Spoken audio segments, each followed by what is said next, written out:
ഒരു ടൂറിസ്റ്റ് ആംഗിളിൽ കൂടി ഈ പാലത്തെ കാണാനും മാറ്റാനുമാണ് ഉദ്ദേശിക്കുന്നത്. ഇതിന്റെ നിറം, പെയിന്റ് ഉൾപ്പെടെയുള്ള കാര്യങ്ങളിൽ വളരെ കൃത്യമായ ഒരു കാഴ്ചപ്പാടോടു കൂടിയാണ് സർക്കാർ ഈ പാലത്തെ. മൺട്രോത്തുരുത്ത് പെരുമൺ പാലം ചില തടസ്സങ്ങൾ ഉണ്ടായിരുന്നെങ്കിലും ആ തടസ്സങ്ങളൊക്കെ നീക്കി ഒരു ടൂറിസം ആംഗിളിൽ ഇവിടെ വരുന്ന സഞ്ചാരികൾക്ക് കൂടി ഏറെ ആകർഷിക്കാൻ സാധ്യമാകുന്ന നിലയിലേക്ക് കേബിൾ സ്റ്റേഡ് ബ്രിഡ്ജാക്കി മാറ്റുന്ന പ്രവർത്തനമാണ് നടന്നു വരുന്നത്.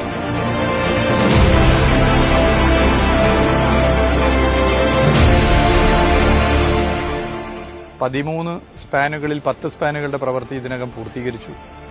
ഈ നാടിന് ഏറെ ആശ്വാസമായിരിക്കും ഈ പാലം. ഷെഡ്യൂൾ ചെയ്ത പ്രകാരം ഈ പാലത്തിന്റെ പ്രവൃത്തി മുന്നോട്ട് പോവുകയാണ്.